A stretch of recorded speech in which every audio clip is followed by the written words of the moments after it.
The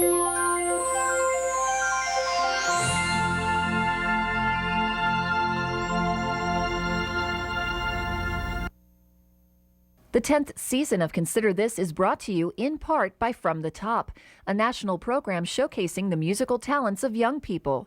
From the Top can be heard on KVNO Classical 90.7 each Saturday at 6 p.m.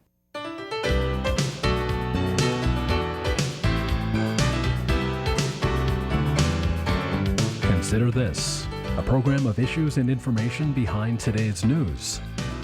Once again, from the campus of the University of Nebraska at Omaha, here is your host, Andrea McMaster.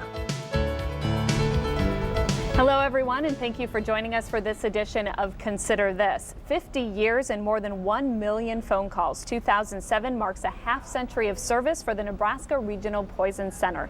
The Poison Center is a free 24-hour emergency telephone service designed to make treatment recommendations during those potential poisonings. And for all of us as parents, we know that it is possible, especially with a child in their terrible twos running around and opening the cabinet doors of a household. So we want to make sure to introduce our guest to you and get some prevention tips in your home and how to make your home safe. I'm going to introduce first Joan McVoy, who is a nurse with the Nebraska Regional Poison Center, and so glad that you could be here today, and Kathy Jacobitz, who is the managing director of the Nebraska Regional Poison Center. So this is very, very common for a lot of families to hear about potentials and dangers, and I know that they can't say enough. And when you go to your pediatrician's office when you have a young toddler, about making your home child safe, and I know that that's what you often are preaching to your parents as well. That's right. Every year there's a new parent of a 2-year-old, and that's usually the age group of the kids that we get calls on. So yeah, this is something that we'll always be doing, and it's very seasonal, and we'll talk about some of the calls that we get this time of year. Okay, well, let's back up and talk about that. The Nebraska Regional Poison Center is one of the oldest poison centers in the United States, established in 1957. Talk a little bit about what it was like in the 1950s and why there was such a need for a poison center at that time and how it's grown since. After World War II, there was a proliferation of new chemicals and drugs that were out for people to use. And so there was an increase in suicides, there was an increase in childhood poisonings. And the first poison center was started back in 1953 in Chicago. And then in about 4 years, there was about 19. So you could see how there was a growth. Physicians needed a place that they could go to, that they could get information on products and medications and how toxic they were, how to treat these poisonings. And back in the early 60s, there was about 400 childhood deaths from kids who get into medications, so unintentional poisonings. And now there's probably about 28 a year. So having a poison center that people are able to use has saved a lot of lives, and we save a lot of money. And there's a lot of calls. It's amazing how many calls come into the center. Talk a little bit about that on a yearly basis, and who's there on the other end of the line to answer those phone calls? Well, as you said earlier, we handle approximately 38,000 calls every year. Those are the incoming calls, and those are coming in from parents and from healthcare providers throughout our service region. So we average about 100 calls per day. And the people on the other end of the line are registered nurses that have experience and training in toxicology. They're nationally certified, so they're very well trained to handle those calls. In addition to our certified registered nurses, we also have board certified medical toxicologists who are physicians who have special training in the field. And our staff are able to provide immediate help and answers to our callers. We can guide them as to if they need home treatment, we can help them with that and follow up. Or if they need to be seen in the emergency department, then we will refer them in, and we then call the hospital and provide the information that the hospital needs to properly take care of the patient. So it's something that we, in addition to the 38,000 incoming calls, we make about 33,000 follow-up calls every year as well. And some of those follow-up calls are just kind of explain what the follow-up calls are for. Okay. Many of the calls, we're actually able to handle about 75% of the calls that we receive every year. We are able to safely manage those poisonings outside of the hospital. So we really are in the business of helping people stay out of the hospital whenever possible. So anything that we're recommending home observation for, if we have any concern at all, we will make a follow-up call, at least one, sometimes more, just to make sure everything's okay. And of course, we also recommend to the parent or the caregiver that they call us if they have any concerns or anything has come up. But we make sure to call them back because we just want to make sure that everything is okay. If we refer somebody into the hospital, then we call back. We typically, when we refer somebody in, they're going into the emergency department. We've already called, we've let them know that the patient is coming in, and then we make a follow-up call, usually about 2 hours afterwards, and we continue to follow up. And certainly if the physician or nurses at the hospital have questions in the meantime, they call us. What are some of the most common reasons for parents calling in? About 50% of the poisonings involve medications, and the number one medication that both children and adults can be poisoned with is Tylenol or acetaminophen. That's very common. In terms of the non-medication calls, household cleaning products is very common because they're very common in the household. Things such as bleach and laundry detergents, automatic dishwashing detergents, cosmetics and personal care products, also very common, plants and pesticides. But really, we never know when we pick up the phone what kind of call we're going to get. It's varied. Some are very unusual. And again, that's where I think that the healthcare providers really rely on us because we keep the information up to date, and we're able to just very quickly provide information on really any type of product or medication that we might get called on. Okay. I thought it was interesting too that 60% of the poisoning calls that come into your center are children who are under 6 years of age. Yes. And 2 years old are the most frequently poisoned age group, which Yes. makes sense. I have a 2-year-old at home, very curious little children at that age, looking That's and wanting right. to touch everything, right, and wanting to try everything, not being able to tell the difference between nail polish remover and water, for instance. Exactly. So I know that you brought in a lot of props really to help us describe to parents at home what they should be aware of. And so Joan, let's go through some of this that's on the table here. Well, as Kathy said, one of the things we get most of our calls on are medications and over-the-counter medications, especially like analgesics. So just pick that up and try to open that up. Just see how easy that is. Very easy. Very easy. And then if you look at the pills, they're bright red. They look just like like a red hat, and they have a candy coating on it now, so it tastes good. So children will eat large amounts of them, even though you wouldn't think that they would. And Tylenol, acetaminophen, can be a big problem because it damages the liver, and so it's a medication that can be very, very dangerous. Because it even says on top, easy to open. Easy to open. This that's probably right. was, you thought, I can't believe they're coming out. Something like that. Easy to open, that's the last thing that we need. Because you mentioned the poisonings of Tylenol. I would think that these would be up in a medicine cabinet, locked far away, that parents could not, or children could not reach these, that these would only be for the hands of parents or adults. How are children getting their hands on? Well, it's just everyday living, and then people also don't really think about that as being a problem because it's over the counter. They didn't need to have a prescription to get this medication, so how dangerous is it? When I go and talk to the high school kids, and I always ask them, do you follow the label on a Tylenol bottle? And most of them don't. They always think that, well, if 2 or 3 are okay, then 4 or 5 are going to be okay, and they really don't follow the directions on the label.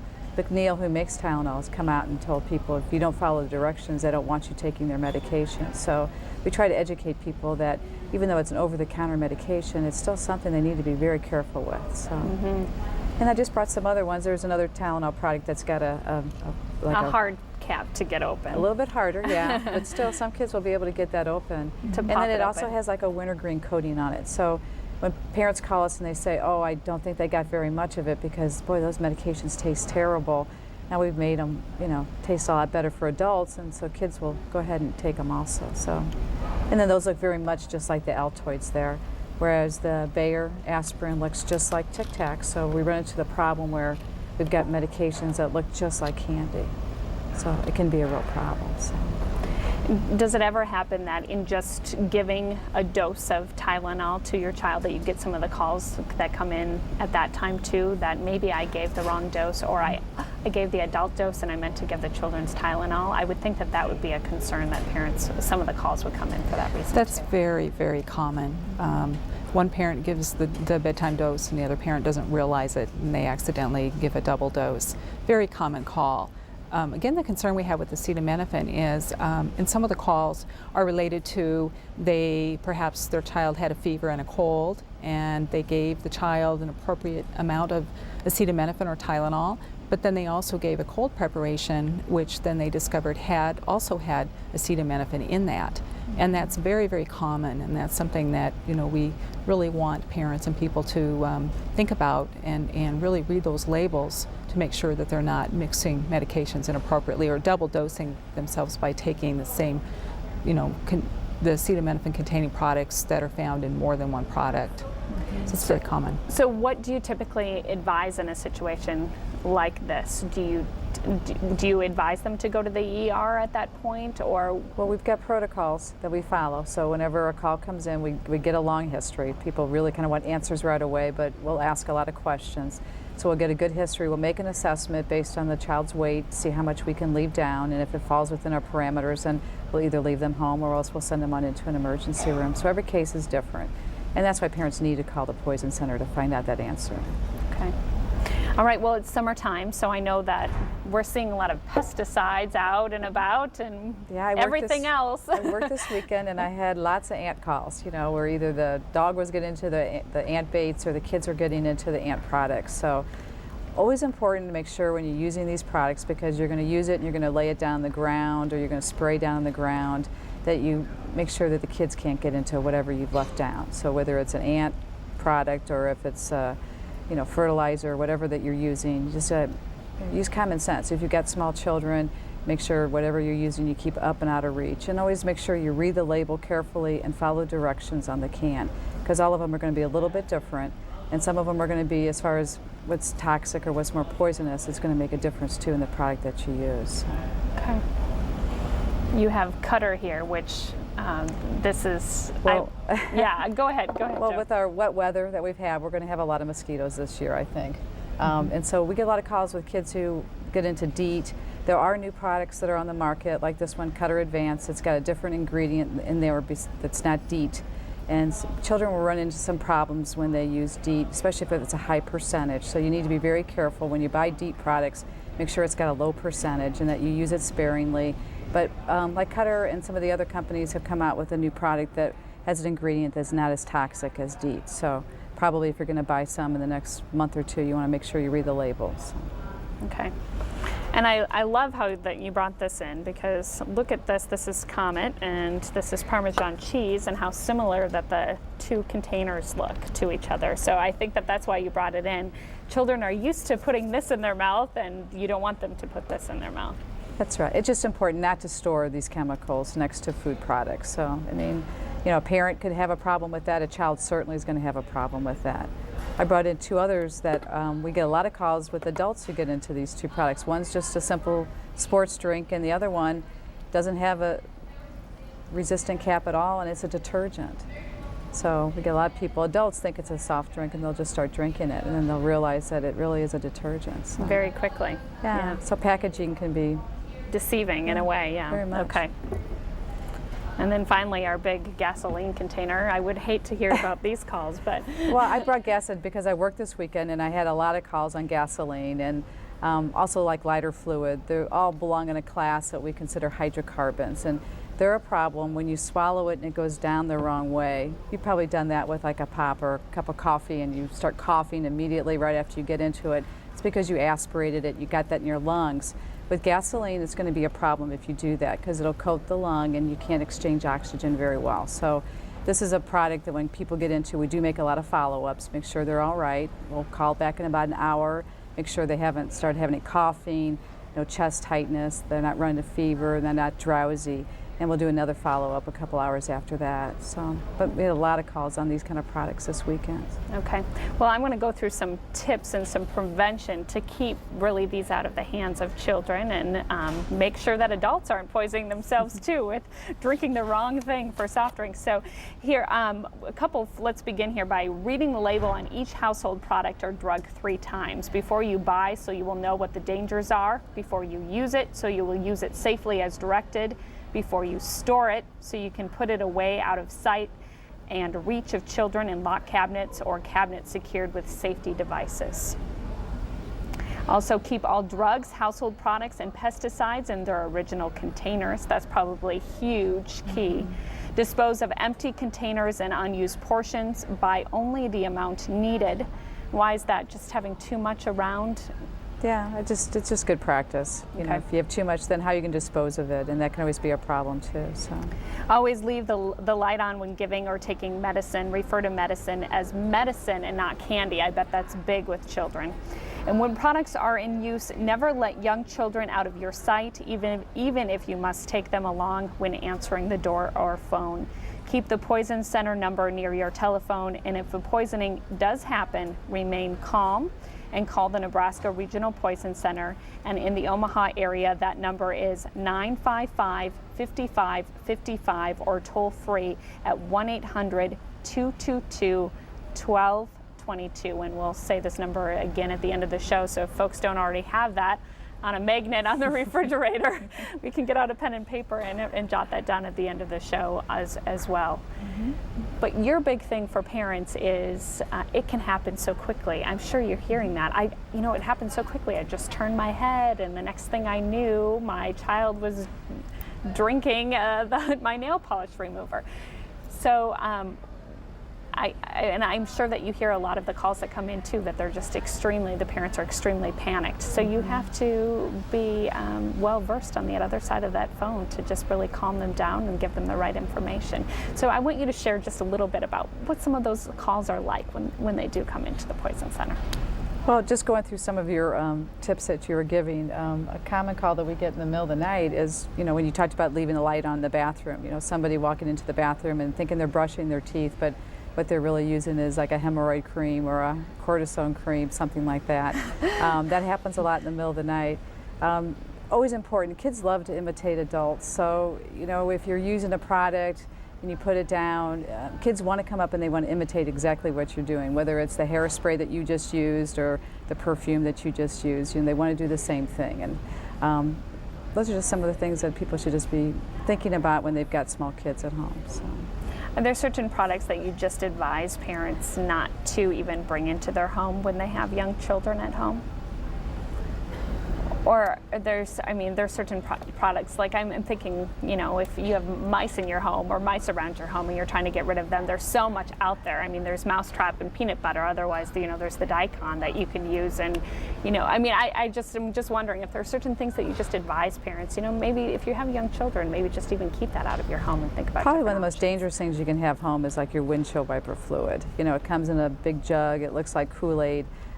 Just a small amount of that could be really, really dangerous if a child gets into it. So that's something that if you are going to have in the house, you want to definitely make sure you have it up and out of reach of kids, because it looks so much just like a big jug of blue juice. So. Well, let's talk a little bit about one of the gals that we can share about. Marie, she's a parent of 2 children, and they got into Motrin, right? And they called the Poison Center. So talk about her call that came in, and what was that like, and what did you offer of advice? She had 2 children, and they were 2 and 5 years old, and they had gotten into a bottle of Motrin. They were children's Motrin, so they could have gotten into a lot more than we would have, been more concerned if it was an adult strength.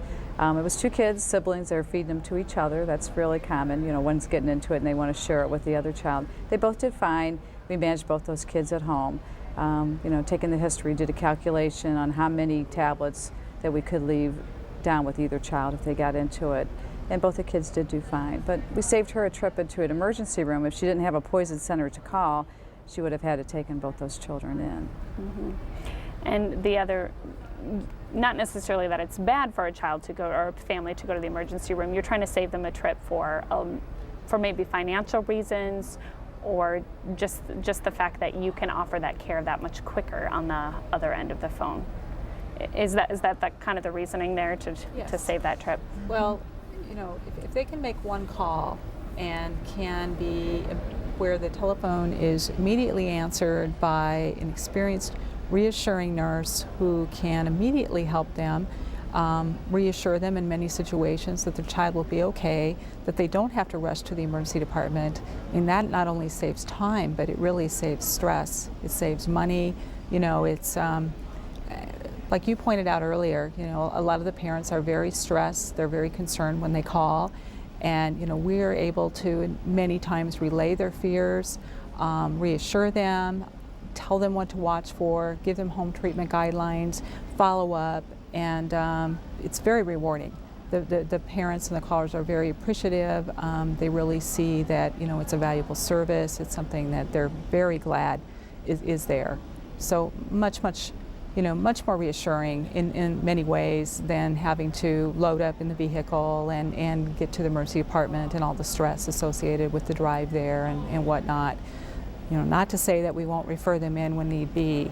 If need be, we refer them to the nearest emergency department or recommend they call 911 when the poisoning is serious. But we can immediately help them sort that out. And so we receive a lot of grateful letters and just a lot of gratitude and the ability to help people in that way. Okay. Let's go over some more spring and summer safeguards, because I think we just hit on a couple just talking about the ant killer, but you had talked about that the calls on carbon monoxide really are the big ones in the wintertime and cough and cold medicines, but they've really been replaced by gasoline, ant killer, fertilizer, spring cleaning chemicals, critters that bite and sting. So share a little bit about some of those different calls that you're getting in. Mixing certain cleaning chemicals can create toxic gases, right? So breathing in these gases can cause coughing, burning of the eyes. So that's scary in the summer and spring. You're starting to hear about those calls as well. Yeah, a real simple thing for people just to think about. If you've got anything that's got a bleach product in it, you just don't ever mix it with anything. So in some containers you're going to have to look at and read, but if it has hypochlorite on there, you just want to make sure you're not mixing it with any other household chemicals.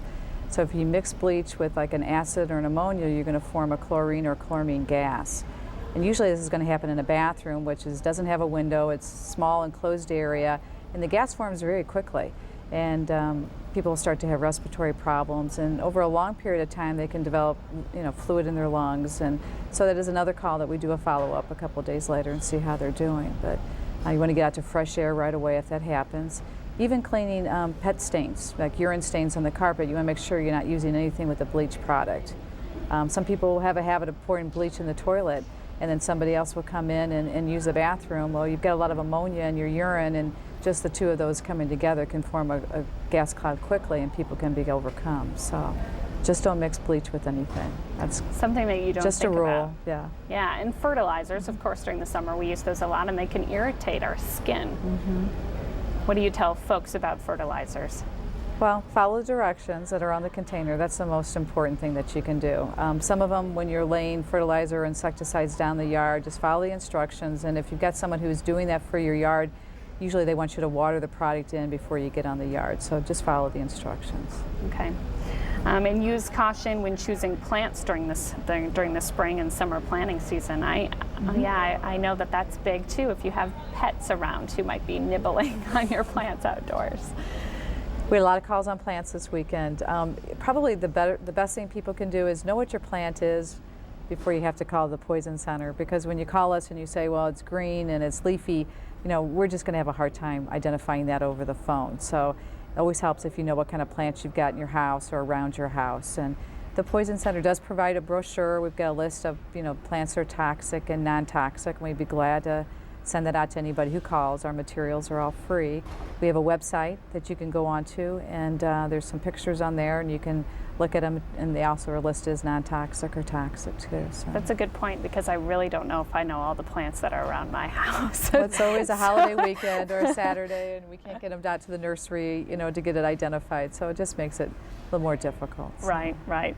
And call the Poison Center if you are stung by a bee or bitten by a spider or snake. I mean, parents might know what to do with some of these situations, but it's good to be, again, overly cautious with calling Definitely. Particularly if you're stung by a bee or your child is stung by a bee. The bees can be problematic if somebody is allergic to them, and so we are able to immediately assess, whether the patient's doing okay, give them the symptoms to watch for, give them some first aid treatment, and then follow up again to make sure that they're doing okay. Okay. Is there any call, Kathy or Joan, that you can think of that you thought I never thought that we'd have that call come into the center? I know I'm totally putting you on the spot right now, but I didn't know if there was one right at the top of your mind that you could think about. Well, there's always one we always kid about when somebody calls about they're making Toll House cookie mix and the child got a fingerful of the mix, and we're always just like, I can't believe someone's calling about that. But wondering they're worried about salmonella poisoning? Yeah, because they're worried about the egg. So that's one we always kind of kid about. But I wonder about that though, actually. So that's good. Maybe that was you calling. No. The one thing that I've always, and I've been there almost 20 years, and Kathy's been there over 20 years, but the one thing that I've always enjoyed about the job is that it's never predictable. When you walk in that day, you just have no idea what kind of call you're going to get or what kind of emergency you're going to have. Makes it very interesting for us as far as having a job like that, and very rewarding because everybody that you talk to, you help them. And most of these people, you save them time and money and worry, and they got help right away. They didn't have to call their doctor's office and wait for a nurse to get back to them later on. If they call 911, if it's a poisoning and that person's not having a seizure or is not unconscious, they're going to have them call. They're just going to transfer the call over to us. We help physicians at emergency rooms and nurses in the hospital every day. So the calls can be varied from something real simple like the Toll House cookie call all the way up to hazardous materials spill someplace, or it can just really range. Okay. Well, I like the statement, prevention is the best treatment for poisonings, and that it's probably what everybody would like to say that happens, but of course you said we live life, and and sometimes our candy drop, this can look like Sure. Medicine can look like candy, and they probably think it's never going to happen to me, so it's nice to know that Nebraska Regional Poison Center is a phone call away. So I want to make sure that I can give all these numbers on your website again so people can jot that down before the end of the show. So the Nebraska Regional Poison Center locally in Omaha, that number 955-5555, and toll free 1-800-222-1222. And the website that Joan mentioned is www.nebraskapoison.com. Well, thank you very much, Joan McAvoy, a nurse with the Nebraska Regional Poison Center, and Kathy Jacobitz, the manager of the Nebraska Regional Poison Center, for being here today. I wanted to mention, too, that the Nebraska Regional Poison Center has grown and really prospered under the sponsorship with the Nebraska Medical Center, right? Creighton University Medical Center and the University of Nebraska Medical Center. So you all work jointly together. I want to make sure to point that out before we end the show today. So thank you for being here, ladies. Glad to have you, and hope that we helped some of you prevent poisonings in your home, and thank you for joining us for this edition of Consider This.